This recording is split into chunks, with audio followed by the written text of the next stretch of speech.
me, Obi-Wan Kenobi. You're my only hope.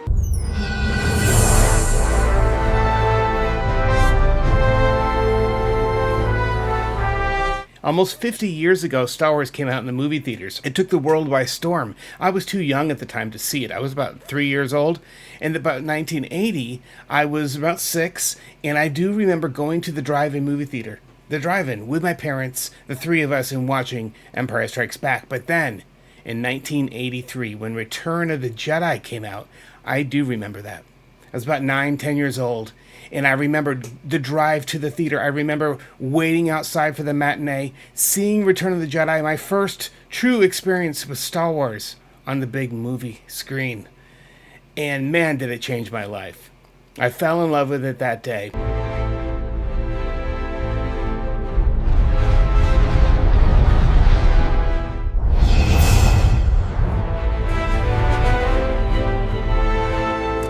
Like so many of us out there, we had to get the Star Wars figures. It was so brilliant. George Lucas, he made a deal, and people thought he was crazy at the time. He made a deal to hold on to basically the intellectual property of the toy division, like all the merchandise and all. And my goodness sakes, the billions that guy made off of Star Wars stuff.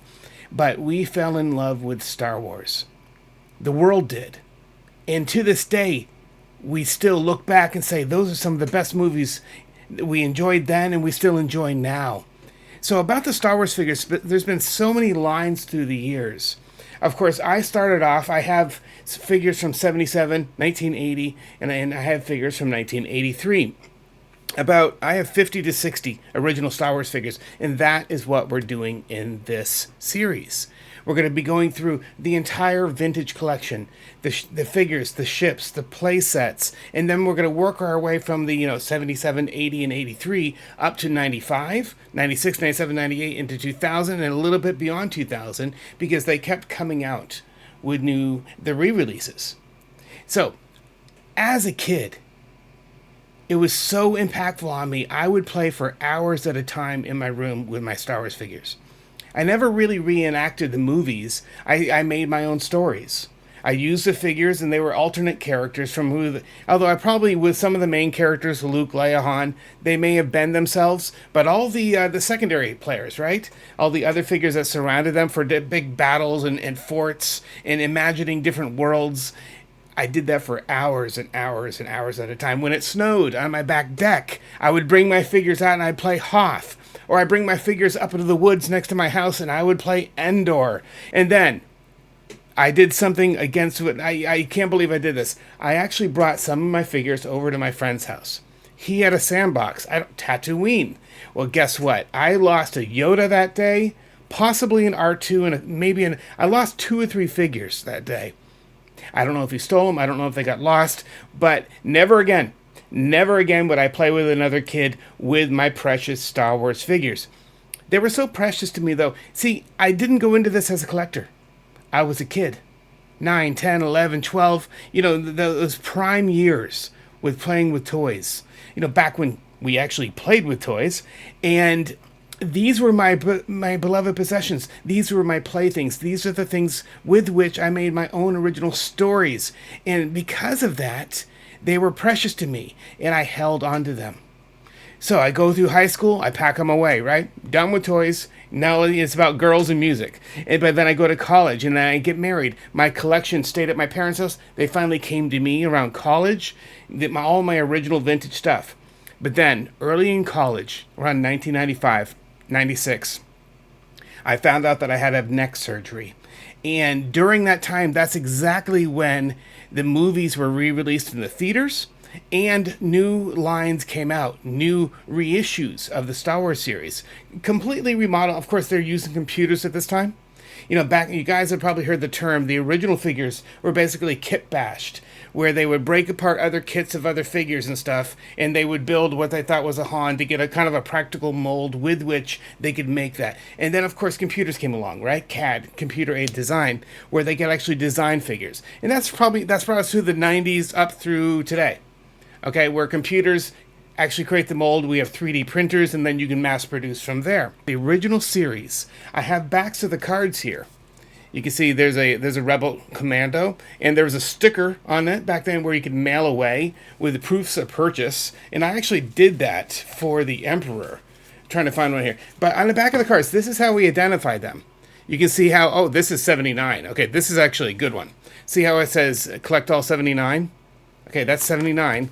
But here we go. This is Obi-Wan Kenobi. And on here, this is a 77. You can see at the time, I circled the ones that I had. Yeah, I'm just counting my collection. So that's my handwriting, my circles from back in the day. That was a 77, and then I believe I have, yes, right here. This is a 65 card. And off of this is Darth Vader, okay? And for that Anakin offer, you can see the hole right there. Well, there you go. That's where I sent away the proof of purchase. All right, it wasn't done online. We actually had to put it in an envelope, lick the envelope, put a stamp on it, send it away, and hope and pray that they're going to send that special figure. That's how I got my Emperor figure. So these lines, they kept going, right? And the collection grew over time, this original vintage series. From the original offering of the 77 into 80, and I have figures to represent all this. We're going to go through this in the series. And it's going to look something like this.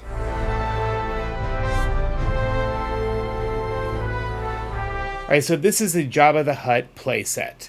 It came with 2 figures. Jabba the Hutt, of course, and Salacious Crumb, you know, the guy that sits on the edge right there.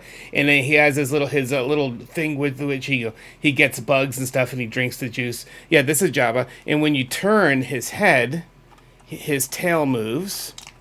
Okay?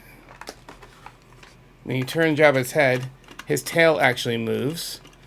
And can you believe, back in the day, this is before CGI, this is before computer-aided, computers to, create things digitally, there were 6 to 7 puppeteers, if you will, inside the giant Jabba that you saw in Return of the Jedi. There were that many people controlling the tail and controlling the eyes and the arms and stuff. There were people actually inside this prosthetic, this giant puppet that was Jabba the Hutt, that of course sits, or lays, upon his throne.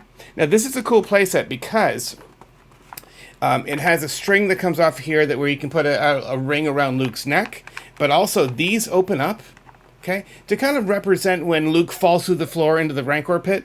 And then down here below Jabba, you can see that there are cast moldings of lizards and bones and stuff like that, things that fell. And I've always thought that kind of represents the Rancor pit. It may not, but as a kid, that's what I thought. So yes, Jabba sits upon his throne, and then this is Salacious Crumb, or whatever that is. Now, if you ever saw The Mandalorian, they are actually grilling these guys on a spit. You're actually cooking these guys on the streets of one of the alien worlds. But anyway, yeah, this is Jabba the Hutt. It's a really cool playset. And of course, with this, and I'm also going to be showing you Jedi Luke and Leia as Bosch, and I have Lando in his disguise. So yeah, this is a fantastic playset. Okay, if you want to recreate the Jabba scene from Return of the Jedi.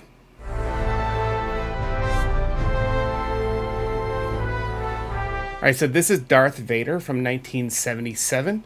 You can see it comes with a vinyl cape. And underneath, you can see, of course, there's this Vader in his suit. On his right arm, it has a telescoping red lightsaber that comes out. Very cool figure. I actually have 3 of these original Vader figures. And then this is the card on which it comes. Now, this is probably one of my later ones, but this is the 1977 model. That's not the card for it. It's for one of my other figures. But yeah, Darth Vader, very cool, very... you can't have Star Wars without Vader, of course. So, yeah, there you go, guys. Darth Vader, 1977. Really cool stuff. And if you guys have Star Wars figures and you're curious about which one they have when they came out, on the back of the legs, right? And let me get one that's doesn't have a vinyl cape that I have to peel back. On the back of the legs, right up there, up close. You may not be able to focus it, but normally on the back of the legs is where you have the date. It'll say where it's made. A lot of times it says Hong Kong, 1977, and then the different lines vary with, sometimes there's different spacing between the words and the date, and a lot of times it'll have Lucasfilm Limited, LFT, on there. Lucasfilm Limited. That would be LFL, wouldn't it? All right, so anyway, yeah, this is Darth Vader, again, with a telescoping light saber, and then this is one with and without his cape or his cloak on there.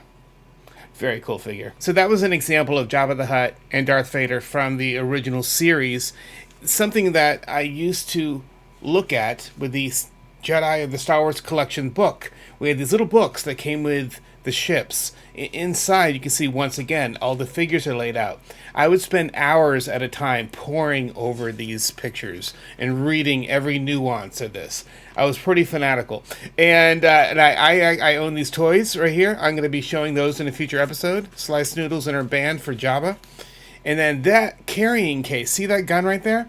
I'd never owned 3PO or Vader, but I do own that gun. This is a carrying case. It has these little latches. You can open it up. It came with stickers, so you can custom label the different slots, for Vader and Leia and R2 and 3PO and so on. And then it comes cool. The actual scope is a handle, but it's actually a pretty cool looking gun from the Star Wars universe. But it's a carrying case. So yeah, that's right here in this book. These books were fantastic, and they still are. I own many of these, but this is one of them. I own the speeder bike. You saw Jabba already. I'll be showing you these in future episodes. I also have the original Rancor monster. I'll be showing you that. And the Skywalker X-Wing fighter. You can see right over here. X-Wing Skywalker. Those are the originals right there. And I'll show you those in a future episode as well. I never did own the Y-Wing, but I do own the B-Wing. This B-Wing fighter is hanging right up here, and I'll show you that in one of the future episodes as well. That's the original Millennium Falcon. I have the 1995 Millennium Falcons right back here hanging from the ceiling. Did you know that in one of the early episodes of Season 1 of Stranger Things, 11 is down in the basement, and she's using her telekinetic powers to levitate the Millennium Falcon? Well, that was not an original 80s model. That was actually the 95 model that they used for a prop. Little insight there. But yeah, I noticed. A nerd would notice these things. All right, and then that, I never did own the Ewok, but I do own the big shuttle. Okay? That is also hanging from the ceiling, and I'll be showing you that as well. So we're going to go through a lot of different things in the series. I, of course, mentioned the original cards, right?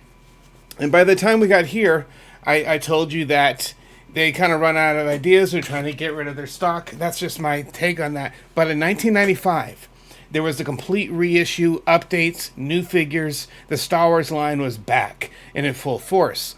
I have the Millennium Falcon. I have an X-Wing. I have a TIE Fighter up here. And what else do I have? I have many different ships from like the 90s era hanging from the ceiling of this room, and I'll be showing you those. But in 1995, this is Dagobah Luke. See that it has a regular picture there? Okay? I bring that up because I'm going to show you an alternate in a moment. Comes with a blue lightsaber and a blaster. And on the back, of course, you can see some of the 1995 series right there. Also, in 1996... they came out with Shadows of the Empire. This was a comic book series by Dark Horse, and it was a video game for the Nintendo 64, and I own that video game. This is a really cool Luke. But there's another one where he comes with a red lightsaber. He's kind of like, looks like a Sith kind of thing going on. You can see on the back, there's Dash Rendar, and he was the main character of that video game of the same name. Then they changed it to a green stripe and then a gold picture, basically. This is Endor Hoth with his Endor gear, and this one came out in 1996. This is when they updated the series. Once again, the packaging, and a lot of these are basically the same figures in these packages. For example, in 1997, they refreshed the packaging. This one came with what they called a freeze frame action slide, a frame of the movie, and then on the back, of course, had a different picture, but yeah, these are basically the same figure with just different packaging, just changing from year to year. And then also in 1996, they went from this picture with They had this one had the regular picture, and then this is where they went gold. So so this is just a difference in the packaging once again, right? And then they came out with, in anticipation for episode 1, they came out with the flashback photo. Luke Skywalker, and you can see his dad, Anakin Skywalker. And then this is, of course, Hoth Chewie. And then episode 1 came around, and we had Comtech. Comtech is where there's actually a card reader. See that kind of future vintage looking card reader? And you put the Comtech chip on it, and it plays sounds from that character. So this is Mace Windu from episode 1. That was 1998. Also, in 1998, there's an expanded universe. This is General Thrawn. You saw him in the Ahsoka series, in the live-action version. But before that, it was in comics and other different places and different books, I think. But yeah, this is General Thrawn, 1998, from the expanded universe. And this packaging is a little bit thicker than usual, because it kind of folds out into a playset. You can see him standing on that. That's actually built into this. Of course, this is mint in package. I'm not going to set up that playset. Then, in 1999, for episode 1, before that was kind of a preview beforehand, but then the actual figures came out. This is Qui-Gon Jinn, once again with the Comtech chip for 1999, episode 1. New! I had to put that in the corner there. And then, just like this card from back with the vintage series, right? Plain Jane, not much going on. They kind of did that again in 2004. This is after episodes 1, 2, and 3 came out. They came out with the original trilogy collection. This is actually the back, the Millennium Falcon picture for the Han Solo character. Okay, and this Han Solo character I have loose, but this is actually the card to it. I can thank my kids for opening this package for me. And then finally in 2015, the new Star Wars movies came out, and of course that was Force Awakens in 2015. This is Rey.